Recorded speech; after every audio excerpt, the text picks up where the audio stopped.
Bible గ్రంథంలో నుండి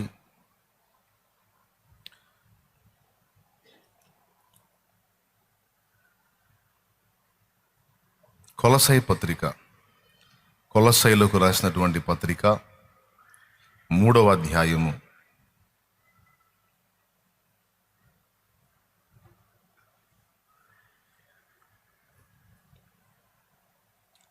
13వ వచనం నుంచి 15వ వచనం వరకు చదువుకుందాం. ఎవడైనను తనకు హాని చేసినని ఒకడు అనుకొనిన ఎడల ఒకరినొకడు సహించుచు ఒకరినొకడు క్షమించుడి. ప్రభువు మిమ్మును క్షమించినలాగున మీరును క్షమించుడి.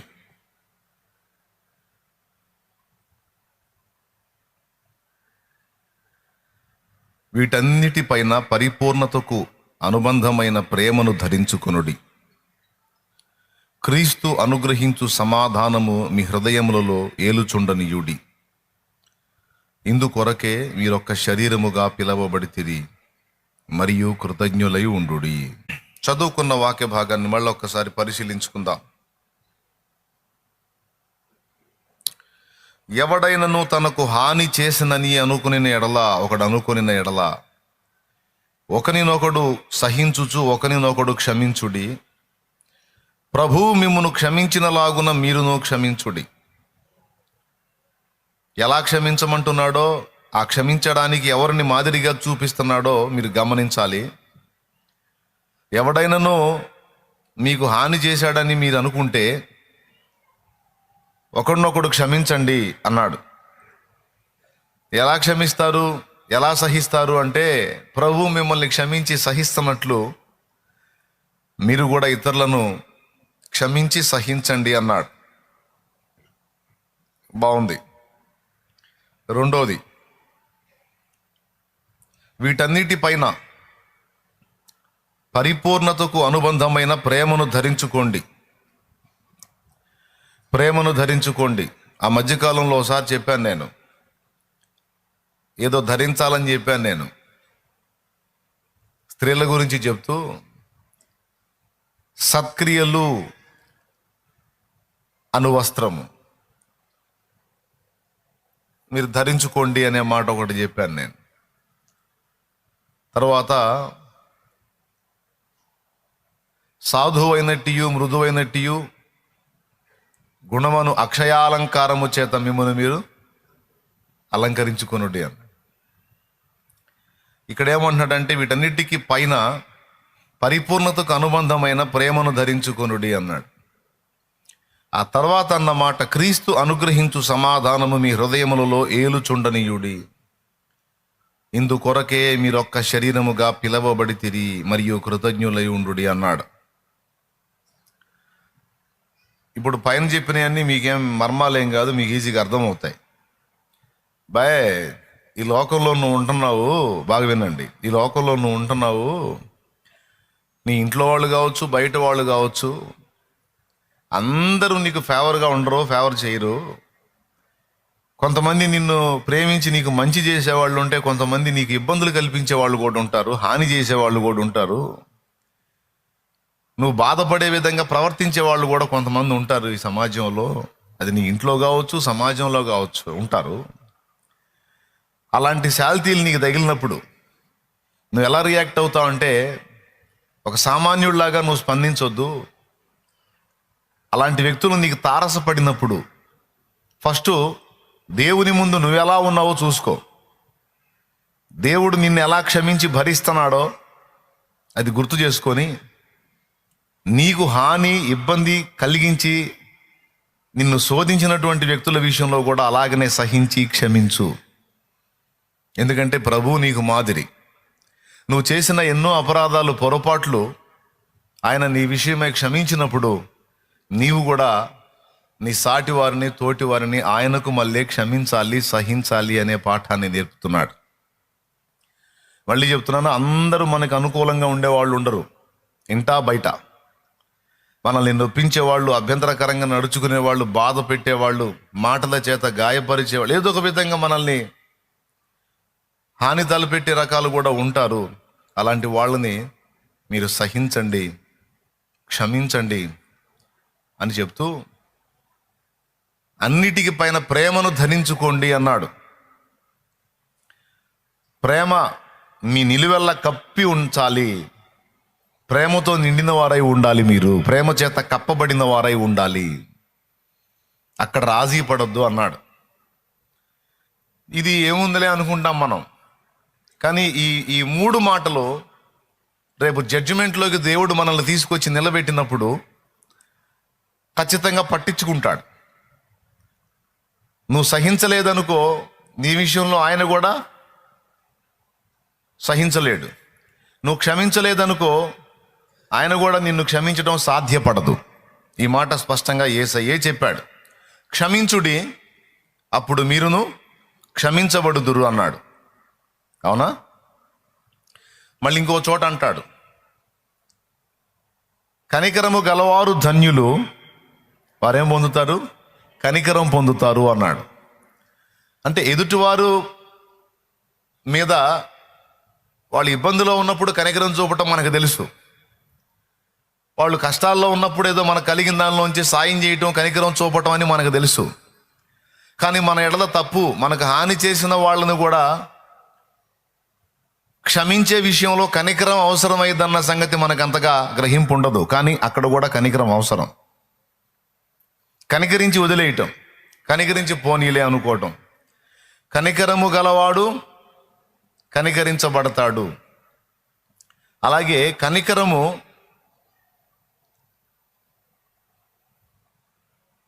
న్యాయమును మించి అతిశయపడిద్దట, తీర్పును మించి, న్యాయ తీర్పును మించి అతిశయపడిద్దంట. యాకోబు పత్రికలో చెప్పాడు. ఒక్కసారి చూడండి, అది ఎలాంటి మాటో చూడండి ఒక్కసారి. యాకోబు రాసినటువంటి పత్రికలో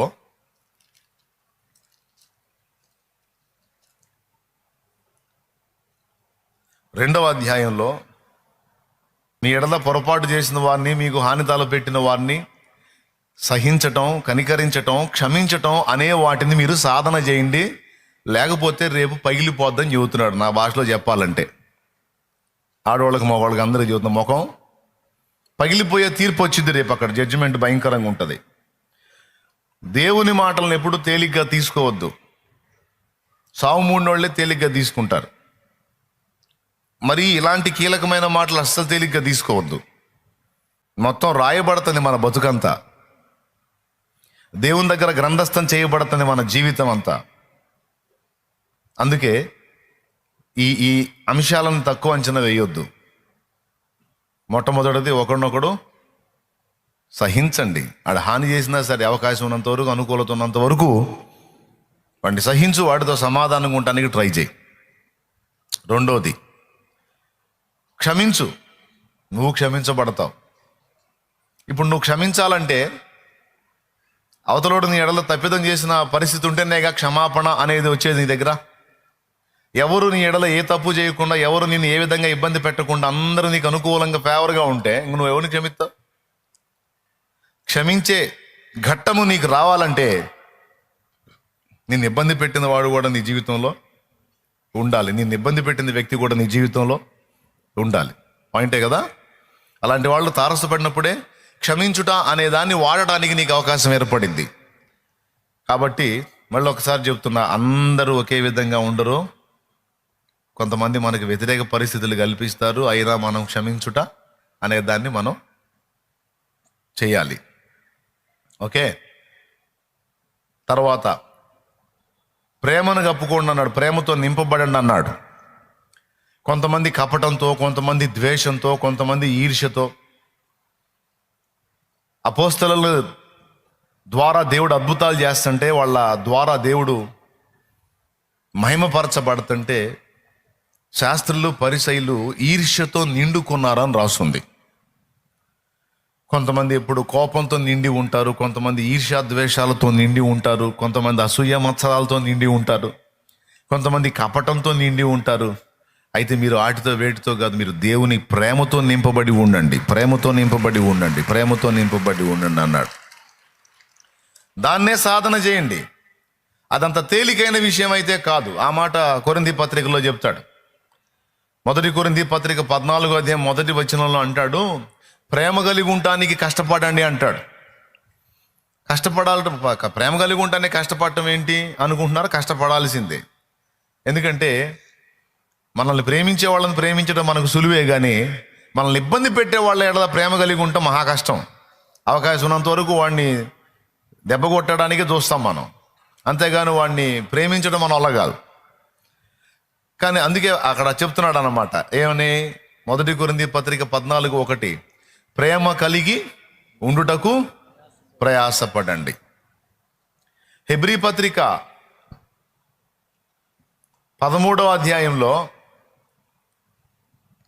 ఒక మాట అంటాడు, సహోదర ప్రేమ నిలవరముగా ఉండనీయుడి. అదుగో చూడండి, 13:1 చూడండి, సహోదర ప్రేమ నిలవరముగా. ఇప్పుడు ఏందిరా బాబు, నువ్వు ఇప్పుడు మా ప్రేమ గురించి, క్షమించిన గురించి, కనికరం గురించి చెప్తున్నావు, ఇంకేమన్నా ఉందా అని డౌట్ పడవాకండి. అసలు మ్యాటర్ ఉంది. అయితే ముందు పునాది వేసుకుంటున్నా, మీకు కొంచెం మెయిన్ పాయింట్స్ మైండ్కి ఎక్కిస్తున్నా. స్తోత్రం. పెద్ద చెప్పండి, పర్లేదు. మొట్టమొదటిది ఒకడినొకడు సహించుట, రెండవది ఒకడినొకడు క్షమించుట, మూడవది ఒకరి నీడలో ఒకడు ప్రేమానురాగాలు కలిగి. ఒక మాటలో చెప్పాలంటే ప్రేమతో నింపబడి ఉండున్నట్లు ఎప్పుడు జాగ్రత్త పడాలి. ఈ మాట ఈ ఒక్క చోటే కాదు, అనేక చోట్ల రాశాడు. సాటి వ్యక్తి పట్ల ప్రేమ కలిగి ఉండటం చిన్న విషయం కాదు. ముఖ్యంగా మనల్ని ఇబ్బంది పెట్టే వాళ్ళ విషయంలో ప్రేమ చూపటం అనేది చిన్న విషయం కాదు, దానికి చాలా మనసు కావాలి. అది కష్టము, అయినా సరే మీరు సాధన చేయండి అంటాడు. ప్రేమ కలిగి ఉండటానికి ప్రయాసపడండి. రెండవది, ఆ ప్రేమ కూడా చంచలంగా ఉంటుంది, స్థిరంగా ఉండదు, అది మారుతూ ఉంటుంది, మారనీయొద్దు అన్నాడు. నిలవరముగా ఉండనియండి సహోదర ప్రేమ. ఓకేనా? ముఖ్యంగా మళ్ళీ చెప్తున్నా, బాధ పెట్టే వాళ్ళ విషయంలో ప్రేమ చూపటం అది ఒరిజినల్ అగాపే. బాధపరిచిన వారి ఎడల ప్రేమ కలిగి ఉండటం అనేది దేవుని ప్రేమ. ప్రేమించే వాళ్ళని ప్రేమించటం మనుష్య ప్రేమ. జంతువులు కూడా ప్రేమిస్తాయి పిల్లల్ని, చాలా ప్రేమిస్తాయి, మనకంటే బాగా ప్రేమిస్తాయి అవి. తల్లి పిల్లల్ని ప్రేమించింది. కుక్క, పంది కూడా తేడా లేదు, పంది కూడా తన పిల్లల్ని ప్రేమించింది. ఎంత ప్రేమించింది అంటే, పంది పిల్ల గీ అందంటే ఇంకా అది వచ్చి ఆ మాంసం ఎగబడిపోద్ది మన మీద. పందికి కూడా ప్రేమ ఉంది, కుక్కకు కూడా ప్రేమ ఉంది. అలాగే మనుషులు కూడా తమను ప్రేమించేవారు తమకు సంబంధించిన వారిని ప్రేమిస్తారు. బయట వాళ్ళని అలా ప్రేమించలేరు. సొంత వాళ్ళని బాగా ప్రేమించి పువ్వమ్మ పువ్వమ్మ అని పూజించుకుంటూ ఉంటారు. బయట వాళ్ళ విషయానికి వచ్చేటప్పటికి దుర్మార్గంగా ప్రవర్తిస్తారు. దేవుడు చూస్తూ ఉంటాడు పైన. సొంత వాళ్ళు బయట వాళ్ళు అన్న భేదం లేకుండా నిష్పక్షపాతంగా ఎవరికి చూపదగ్గ ప్రేమను వాళ్ళకి చూపటానికి మన హృదయాన్ని సాధన చేసుకోవాలి. దాన్ని దేవుడు మెచ్చుతాడు, దానికి దేవుడు బహుమానం ఇస్తాడు. ఆ తర్వాత అసలు మాటకు వస్తున్నాను, జాగ్రత్తగా వినండి. ఏమన్నాడంటే, క్రీస్తు అనుగ్రహించు సమాధానము మీ హృదయములలో ఏలుచుండనీయుడి, ఇందుకొరకే మీరు ఒక శరీరముగా పిలవబడి తిరిగి మరియు కృతజ్ఞులై ఉండండి అన్నాడు. ఈ మాట ఈ సహోదరుల మధ్య ఉండే సమాధానానికి సంబంధించినట్టు కనబడుతుంది, కానీ ఇది మనకు మంచి ఆత్మీయ పాఠాన్ని నేర్పే మాట. క్రీస్తు అనుగ్రహించు సమాధానము మీ హృదయములో, చూడండి ఒక్కసారి ఆ మాటని, హృదయములలో ఏలుచుండనీయుడి, ఇందుకొరకే మీరు ఒక శరీరముగా పిలువబడితిరి. సాధ్యమైనంత వరకు సమస్త మనుషులతో సమాధానంగా ఉండండి. ఎప్పుడు మీ హృదయములో, మీరేమో ప్రేమతో నింపబడి ఉండాలి, మీ హృదయములో దేవుడు అనుగ్రహించు సమాధానం ఏలాలి. ఈ మాట మీద మనసు పెట్టండి. ఏది ఏలాలంట? మన హృదయంలో క్రీస్తు అనుగ్రహించు. ఎందుకంటే మీరు ఒక్క శరీరంగా ఉండటానికి పిలువబడ్డారు. మీరు ఒక్కొక్కడు ఒక్కొక్క శరీరం కాదు, మనమందరము కలిసి క్రీస్తు శరీరం. అర్థమైందా? కాబట్టి సాటి మనిషి పట్ల మన హృదయంలో ఎప్పుడు సమాధానము ఏలుచుండాలి. అంతేగాని విద్వేషం, వ్యతిరేక భావం, పరస్పర వైరుధ్యం ఇలా ఉండేదానికి మనం పిలువబడలేదు. మనం ఒకరి ఎడలో ఒకరు ప్రేమానురాగాలు గలవారై ఒకరినొకరు సహిస్తూ ఒకరినొకరు క్షమిస్తూ ఒక్క శరీరంగా ఉండటానికి పిలువబడ్డాం. కాబట్టి ఎప్పుడు మన హృదయంలో సమాధానమే ఏలుచుండేటట్టు జాగ్రత్త పడండి అన్నాడు. ఈ మాటను గురించి కొద్దిసేపు ధ్యానిద్దాం. మీకు మంచి సమాచారం దొరికిద్ది, జాగ్రత్తగా వినండి. తెల్లవారుజామున అందరికంటే ముందు మేల్కొని దేవుని పాదాల చెంతకు అత్యంత ఆసక్తితో వచ్చే మీకు శ్రేష్టమైన ఆహారాన్ని ఇస్తాడు దేవుడు. ఎందుకంటే ఇది కొంచెం త్యాగంతో కూడిన వ్యవహారం. పొద్దున్నే ఇక్కడికి వచ్చి ఆరాధనలు ఏకీభవించాలంటే ఎన్నింటికి లేవాలో నాకు తెలుసు. తెల్లవారుజామున లేవాలి. 4-5 ఆ ప్రాంతంలో లేచి స్నానం గీనం చేసి అంత రెడీ అయ్యి ఇక్కడికి చేరేటప్పటికి ఆరాధన టైం అయిద్ది. అంటే దాదాపు 4:30-4 ఆ ప్రాంతంలో లేచి అందరు కుటుంబం రెడీ అయ్యి రావాలి. అంటే కొంత నిద్రను త్యాగం చేయాలి.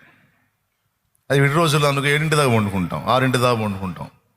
కానీ ఆదివారం మొదటి ఆరాధన విషయంలో మాత్రం కొంచెం త్యాగం చేస్తాం. ఒక 2 గంటలు 3 గంటల నిద్ర త్యాగం చేస్తాం.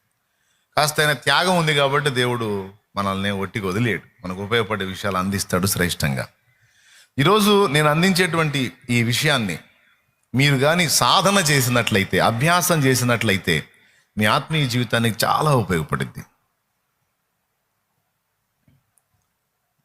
ఇప్పుడు నువ్వు చదివిన వాటిలో అంత సంగతి ఉన్నది ఏముంది బెదరు అని మీకు ప్రశ్న వచ్చింది. మళ్ళీ చూపిస్తా చూడండి. క్రీస్తు అనుగ్రహించు సమాధానము మీ హృదయములలో ఏలుచుండనీయుడి అన్న ఒక్క మాటని మళ్ళీ చూడండి. క్రీస్తు అనుగ్రహించు సమాధానం మీ హృదయములలో ఏలుచుండాలి అన్నాడు. ఏలటము అంటే పరిపాలించటం. రోమపత్రికలో అంటాడు, మీ శరీరమును నీతి సాధనములుగా నీతికి అప్పగించండి, నీతి మిమ్మల్ని ఏలాలి, అంతేగాని పాపము మీ శరీరములను ఏలకూడదు అన్నాడు. మనల్ని దేవుని నీతి ఏలాలి, దేవుని ప్రేమ ఏలాలి, మన హృదయములో దేవుడు అనుగ్రహించు సమాధానము ఏలాలి. ఎప్పుడైతే, వినండి బాగా, మన ద్వారా తప్పులు జరుగుతాయో, మన ద్వారా పొరపాట్లు జరుగుతాయో, మన హృదయంలో ఒక మార్పు కనపడిద్ది. దాన్ని గుర్తుపట్టేంత ఆత్మీయ స్పర్శ గలవారైతే ఎంత ధన్యులు. నాకు దేవుని కృపను బట్టి నా భక్తి జీవితంలో, నా ఆత్మీయ జీవితంలో నాకు అది దేవుడు నేర్పాడు. దాన్ని బట్టే నేను చాలా విషయాల్లో బ్యాలెన్స్గా ప్రయాణం చేయడానికి నాకు అది ఆ అనుభవం అనేది, ఆ సాధన చాలా ఉపయోగపడింది.